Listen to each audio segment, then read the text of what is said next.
Hello, and welcome to What on Earth, the podcast of the Environmental Investigation Agency, or EIA. Now, if you've been a regular listener to this podcast, you can't have missed some of our campaigners voicing their concerns about the undue influence of vested financial interest when it comes to watering down or outright obstructing progressive actions and policies framed to protect both the natural world and human health. But using their deep pockets and a small army of lobbyists to secure influence isn't all that the fossil fuel and petrochemical industries get up to in pursuit of maintaining that status quo that's healthy for their balance sheets but disastrous for the planet. There's also a matter of propagating misinformation, whether it's being high selective about the realities of the harm that their chemicals do, or whether it's seeding uncertainty about the alternatives. I'm Paul Newman, AIA's Senior Press and Communications Officer, and today I'm very pleased to be joined by climate campaigner Adam Aucock, the author of our new briefing, Refrigerant Myth Busting. Today we're going to be taking a look at disinformation as it relates to climate-harming fluorinated gases, commonly known as F-gases, which are widely used in refrigeration and air conditioning, and at their alternatives. Adam, welcome and thanks for taking the time to share your thoughts with us. Very welcome. Thank you very much for having me on. It's my first time on, so excited to be here. Hopefully not the last. Now, with your blessing, I thought we'd just jump straight into the meat of it with me pitching you a common myth and you busting it, if that works for you. Yeah, absolutely. Okay, here we go with myth number one. Natural refrigerants are less efficient and therefore require more energy to work, which means more emissions. Yeah, kicking off with quite a complicated one, maybe. So the claim here is basically that innately these natural refrigerants, which are what we would propose as the climate-friendly alternatives to these F-gases that you talked about in the intro, are less energy efficient, and therefore because that energy has some kind of embodied carbon, so when we create electricity we use typically some amount of fossil fuels in our grids, and that will have some kind of emissions impact, and therefore because as the industry would claim natural refrigerants are less efficient, they have higher of these kind of electricity use and therefore higher emissions. But the problem is that these things are quite difficult to calculate. An energy efficiency of these air conditioners or heat pumps or refrigeration technology that have these refrigerants in is based on a lot of other stuff, not just the refrigerant, but on the design, the quality of the components, how they're installed and maintained, and what environment they're in, if they're in a hot environment or a cold environment, for example. And so the industry just kind of giving this blanket statement of F gases are more efficient is kind of not kind of scientifically sound at all. There are actually plenty of cases where, we've seen data and there's been studies where they will, compare let's just take an example where we work with supermarkets and supermarket refrigeration quite a lot. And so we've seen from some of the supermarket reporting on their kind of energy use and climate data that when they have shifted away from these F-gas systems and towards natural refrigerant systems, in this case specifically carbon dioxide or CO2, they've seen a significant increase in energy efficiency and therefore, reduced costs and reduced emissions from that energy.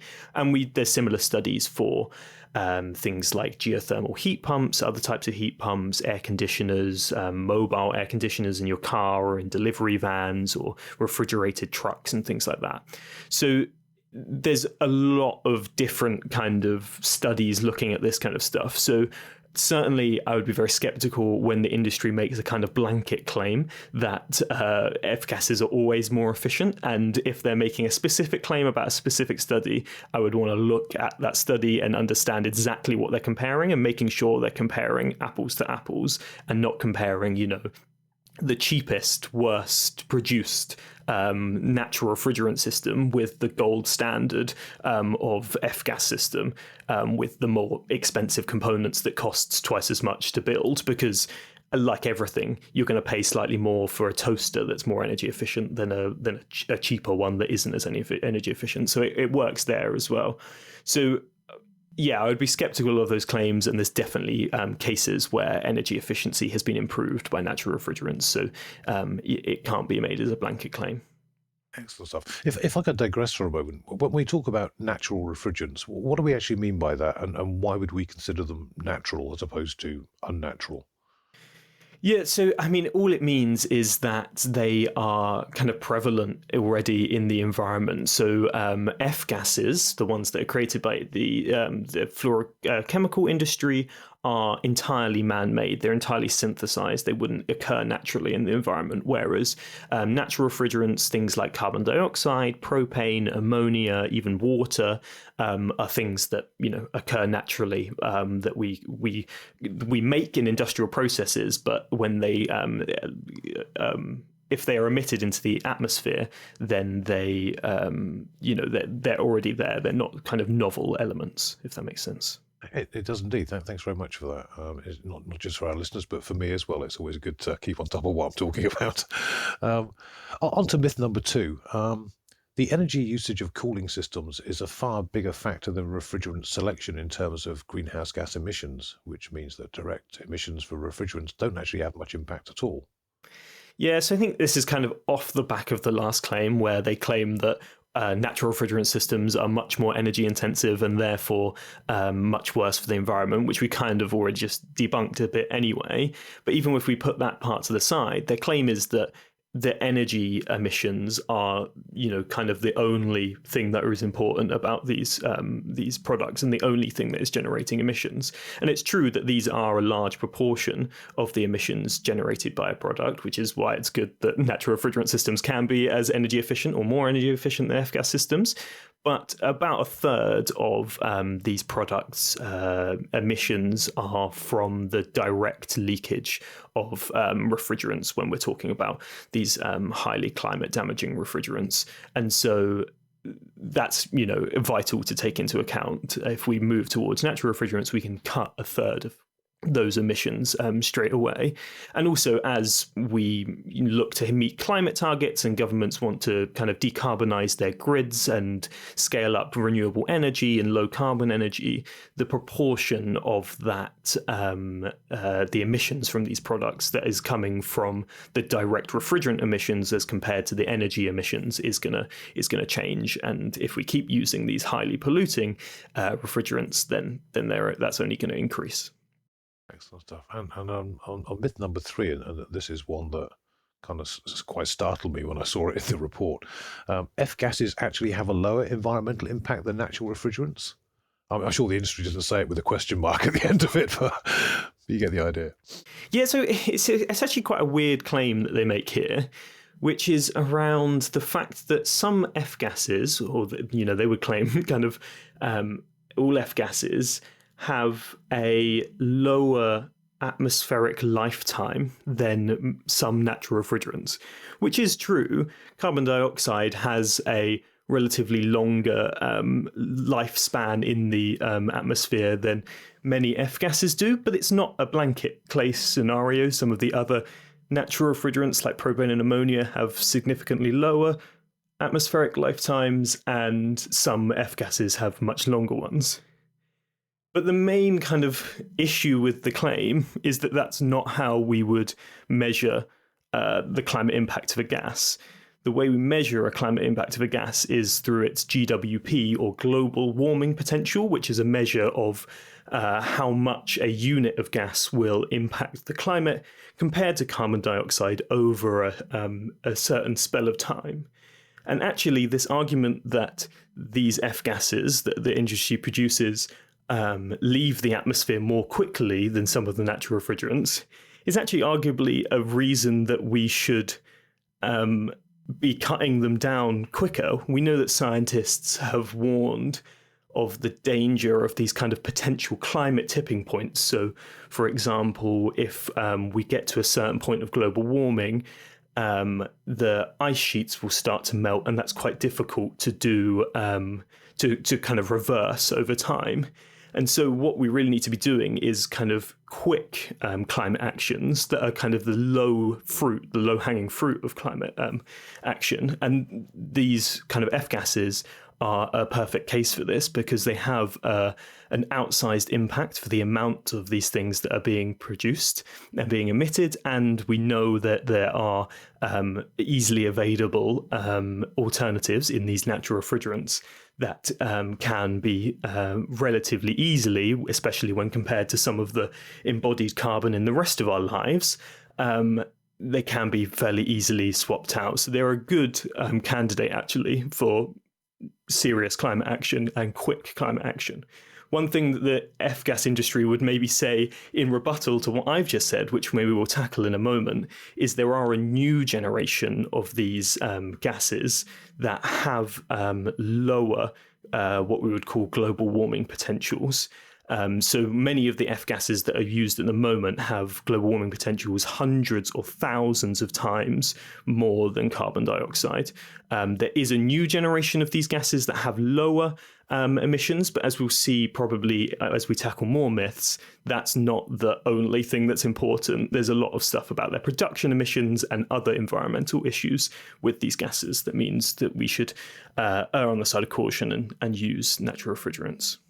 So it kind of flashes back to your earlier point where we're talking about the industry making its claims based on comparing apples and oranges rather than apples and apples. And I get the sense in this one, it's more a matter of being very selective in the data they're presenting to make their case. Is that fair? Yeah, exactly. And we're going to see it again in several of these other myths that I think we're going to go through. Is the industry like to point at what they would argue are the disbenefits of the natural refrigerant solutions, but they don't like to actually compare that to what the impact of their product is. So it's a bit, like saying this is bad, but you need to compare everything. Everything has to be compared to what is currently happening. And actually, if it's better than what's currently happening, then that's a reduction, right? So we should do that. But they just sort of claim that it's bad because some emissions are being created. Yeah, and I guess, and you mentioned that obviously they've got a new generation of refrigerants they're looking to replace HFCs with. And this is a relatively old story, isn't it? Because I guess the same industry started back way when making CFCs, which were then replaced with HCFCs, which were then phased out and replaced with HFCs. And each time the industry has been there putting its own alternative forward, as opposed to actual, if you like, natural alternatives. Yeah, it's this kind of vicious cycle of replacing them with something else that helps these companies basically keep their bottom line where it is, but isn't necessarily the best for human health or for the environment or the climate for these uses. Yeah. And I guess as well, there must be an element in that the chemicals they synthesize, they have some proprietorial control over, whereas they wouldn't have any copyright over things like propane, or because it's already there. Exactly, and that actually, in terms of consumers and in terms of buyers of these products, it means that these natural refrigerants are much cheaper than a lot of these F gases, because anybody essentially can make carbon dioxide or propane or ammonia without having to ask the company that owns the patent for it for the license. So, yeah. So the bottom line is their money, isn't it? Yeah, exactly. Excellent. Well, hurtling on to myth 4. The production of some natural refrigerants contributes significantly to greenhouse gas emissions and fossil fuel use in ways that F-gas production does not. Yeah, I think this is exactly what we were just talking about, that they kind of point to the emissions from the production of natural refrigerant and say that's bad, but not necessarily show the data behind the emissions that come from the production of F-gases. So, I mean, everything has a production emissions. Wind turbines have production emissions. Solar panels have production emissions. But we'd still use them and do green electricity rather than burning fossil fuels because comparably, they're much better, right? And it's the same case here. F-gases, the production emissions from F-gases, which we'll go into in a second, are much higher. And that's because they typically use a lot of energy to be manufactured, but they also have this kind of cocktail of what we would call feedstocks and also byproduct emissions. But those feedstocks these are quite complicated chemicals that have a lot of processes and a lot of intermediaries that go through. So you're making this chemicals in order to make the next chemical, in order to make the next chemical. And as you alluded to before, these chemicals are already replacers of CFCs and HCFCs, which were the ozone depleting substances of the past and that were really bad. And actually, one place that the CFCs and HCFCs haven't been phased out is in these fluorochemical processes. So actually, the emissions still of CFCs and HCFCs are coming from these processes and still having an impact on the ozone and therefore on the climate today. So if we take, like we said, that new generation of refrigerants, these are kind of termed HFOs, that they're talking about and that they're promoting. So one of the most commonly used one at the moment is a HFO creatively named HFO 1234YF. And it's estimated that emits around 11 kilograms of CO2 equivalent per kilogram of refrigerant created. Which is more than 4 times the production emissions of natural refrigerants such as CO2 and ammonia, which both emit around 2.4 or 2.5 kilograms of CO2 per kilogram of refrigerant produced, and then propane, which is the most commonly used at the moment in things like residential heat pumps, has been estimated to emit as little as 0.55 kilograms of CO2 per kilogram of refrigerant.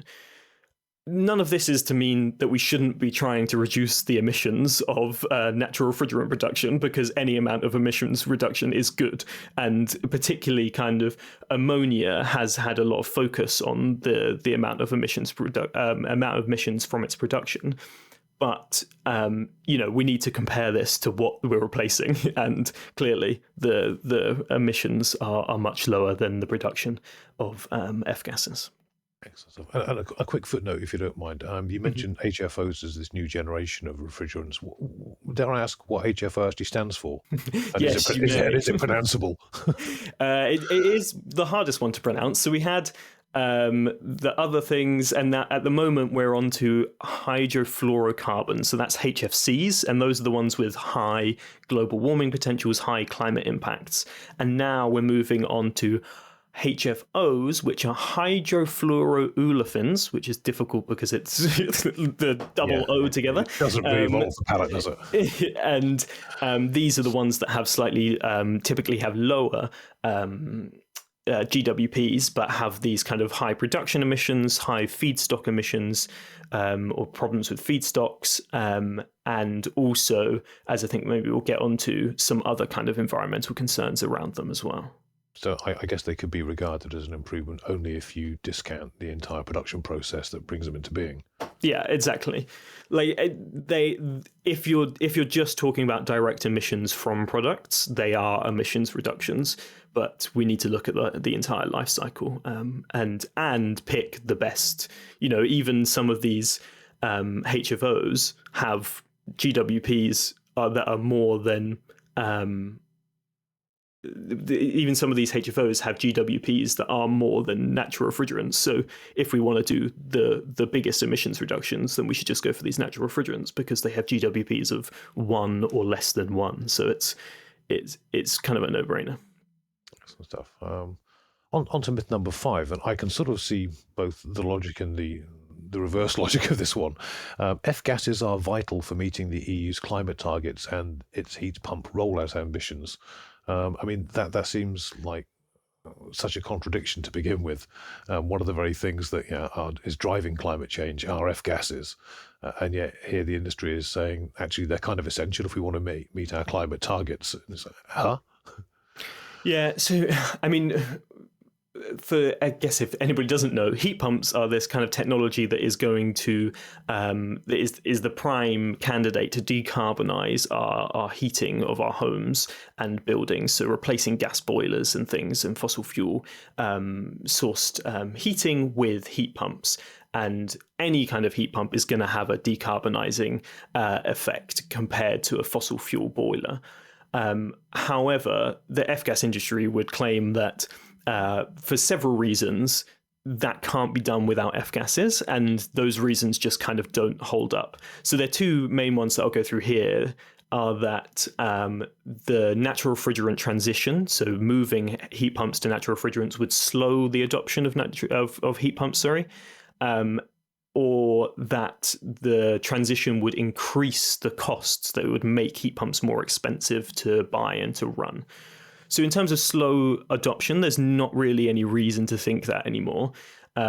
Most heat pumps that are installed in Europe in sort of 2022 and 2023, we know from the kind of associations, were these air-to-water heat pumps. These are the ones that can just kind of replace and kind of plug in to normal heating systems with a gas boiler. And we know from market research and from conversations we've had with manufacturers that most manufacturers have already got these air-to-water heat pumps on the market with natural refrigerants in at efficiently, and they're selling. And those that don't have them, coming to market very soon. And from conversations with them as well, they're planning to kind of phase out their F-gas versions of these over the coming years, as well as the regulations sort of tighten on these. And as they're not seeing any kind of disbenefits from just using natural refrigerants in these systems. There are also air-to-air systems, which are a little bit more like air conditioning, but they can heat as well as cool. And they've been a little bit slower to adopt natural refrigerants for a couple of reasons. But we are starting to see a lot of those come to the market and starting to sell on the market, particularly in Europe. And there are some sort of hopeful progresses in kind of some of the barriers in training and in standards and things that have been holding these products back for a while. So there isn't really any reason to think that it will slow down adoption, because either these products are already on the market in the way that most heat pumps are going to get installed, or they're coming to the market for those other types of heat pumps. In terms of increased costs, there's some data to suggest that natural refrigerant heat pumps do cost marginally more than F-gas heat pumps, but it's not solely, again, related to the refrigerant selection. There's a lot of different things that go into the price of a heat pump: where it's built, how it's built, how much they spend on the components, how well it's designed, all of that kind of stuff. And from research we did in the UK, when we looked at manufacturers who were selling in the UK an F-gas heat pump and a natural refrigerant heat pump, where the natural refrigerant heat pump was slightly more expensive, it was more energy efficient. It created less noise, which is a big thing that people do kind of worry about with heat pumps, is putting these things on the side of your house or near your neighbour's house that maybe generate a bit of noise. And they also had slightly technical stuff like higher flow temperatures, which means they heat water more efficiently to a higher temperature, which means it's easier basically to retrofit to older houses that are maybe slightly less well insulated or have older and less efficient radiators. And so what you're getting is maybe a slightly marginally more expensive heat pump, but in the similar way that you might spend more money on a more efficient kettle or a more efficient oven than you're spending money on a more efficient heat pump. And it's also true that because this transition to natural refrigerant heat pumps is kind of ongoing, as the production lines ramp up and things, manufacturers expect for those marginally different costs to close and for them to get cheaper as they get better at producing these things. Excellent. A nicely concise one for myth number 6. Natural refrigerants are not actually natural. apparently. Yeah, so this is a really annoying one. It is what we talked about earlier. They claim basically that the F-gas manufacturers claim that the term natural refrigerants is like greenwashing because we're not taking it out of the atmosphere and pumping it directly into an air conditioning unit, and instead they're made in some kind of industrial process, which is true, but the reason they're called natural refrigerants is, as we said before, they exist naturally in the environment. Why this is particularly important is that F-gases don't exist in the natural environment, and in actual fact, several of F-gases themselves, or some of the things that they degrade into, are classed as what are termed per or polyfluoroalkyl substances, or PFAS, or what are commonly known as forever chemicals. And these are chemicals that exist or that are emitted into the environment, are very hard to remove, have been linked to various health concerns, and there's a lot more research that needs to kind of be done on these. Are, they're forever chemicals. So on a human timescale, they're basically in the environment forever. They don't break down.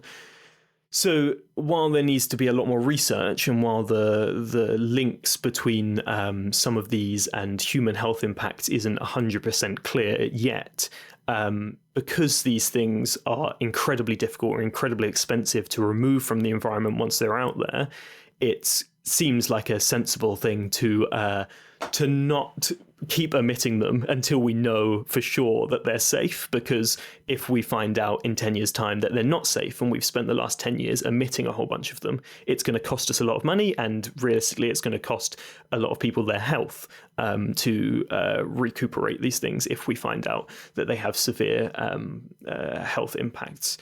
So that's why they're called natural refrigerants, because they naturally occur in the environment, unlike F-gases. Excellent. Myth 7. This is one I've seen myself in both the mainstream press and the niche kind of climate-related heating and ventilation press.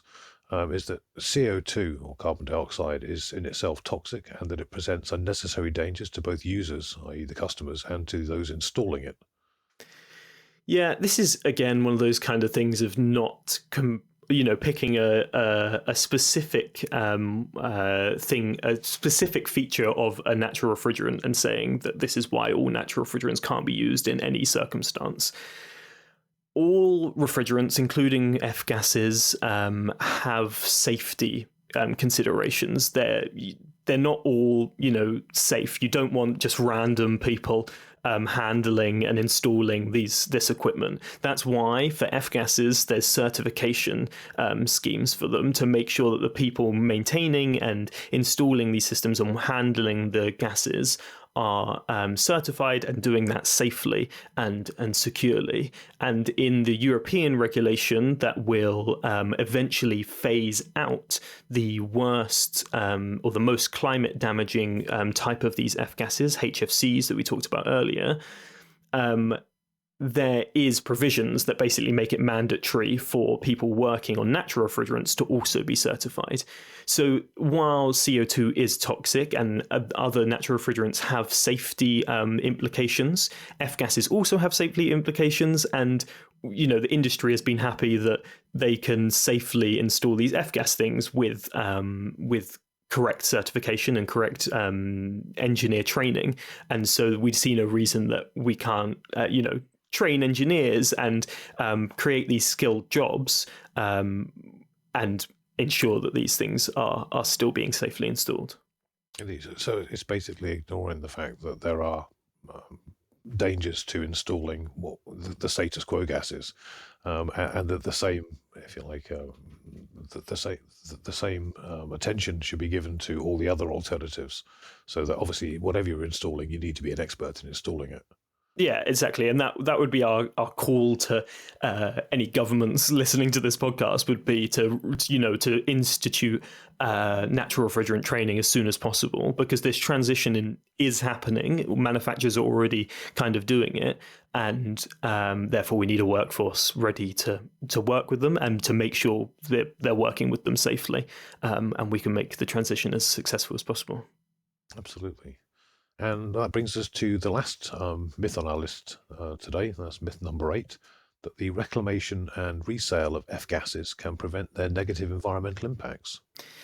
Yeah, this is like straight out of, I guess, the fossil fuels and other playbook as well. I mean, I know you talk to like the plastics campaigners from EIA the same on this podcast sometimes as well, and they would have probably similar arguments from the plastics industry that we can just recycle it all and it will be fine. It just won't. It's not feasible to happen. Even the kind of studies that look at the emissions reductions from best case reductions in leakage and best case reduction in end of life. So when a system is no longer needed, we need to collect that refrigerant and either destroy it or reuse it. Even they, for leakage rates, they suggest a reduction of 20 to 50%. So that leaves 50% of the leakage still happening. And for end of life, they suggest a best case reduction of 70 to 90%. So that's 30 to 10% of those things still being emitted. Realistically, the only way to prevent emissions of high climate damaging refrigerant gases is just to stop using them. And as we've talked about, we know there are alternatives available. And so we should just be using those, and while those refrigerant gases may leak, the natural refrigerant gases may leak, they are much less bad for the climate when they do leak, and therefore, are going to have a much lower impact. Well, finally, Adam, well done on gathering all this information into one place. Obviously, it's something that's been overdue, I think. Can you tell us what you can be doing with this information now, what the campaign is hoping to achieve with it? Yep, so we've gathered all this information together in one place already, and that's already out available on the EIA website, and it's all kind of in much greater detail and sourced and cited. So if there's anything that you've heard me say in this podcast and you thought, I wonder where they've got that bit of information from, head over to our website and read this briefing, this report, and you'll be able to find out exactly where we get this information and the kind of proof of what we're saying. The other thing we see is the refrigerant or the F-gas industry kind of pushing these narratives and these myths on social media and in advertising and things. And so we want to kind of try and really push back, particularly on places like LinkedIn and on social medias like that, against these claims that kind of go sometimes unchallenged and are being seen by people in the refrigeration, air conditioning and heat pump industry. And we want to make sure, those kind of, they're getting the truth as well as the myths that the F-gas industry is putting out. But yeah, so I mean, I'm sure also there's probably 100 more of these myths that we could do. We're limited by kind of capacity and manpower as to how many of these we can tackle. So these are some of the most common ones, but I'm sure they will come up with new myths and we will have to do more of these. So maybe I'll be back for another 8 or however many myths in the future. Consider it a date. And if anyone listening to this is interested in reading Adam's report in greater detail, I'll drop a link into it below on the page where this podcast is embedded. So go look for it there. Until the next time, Adam, thank you very much indeed for joining us today. It's been a pleasure chatting. Thank you very much. Now, if you've enjoyed listening to this podcast, please watch this space for future episodes and check out our website at eia-international.org to find out more about our work. Thanks for joining us, and wherever you are out there, stay safe.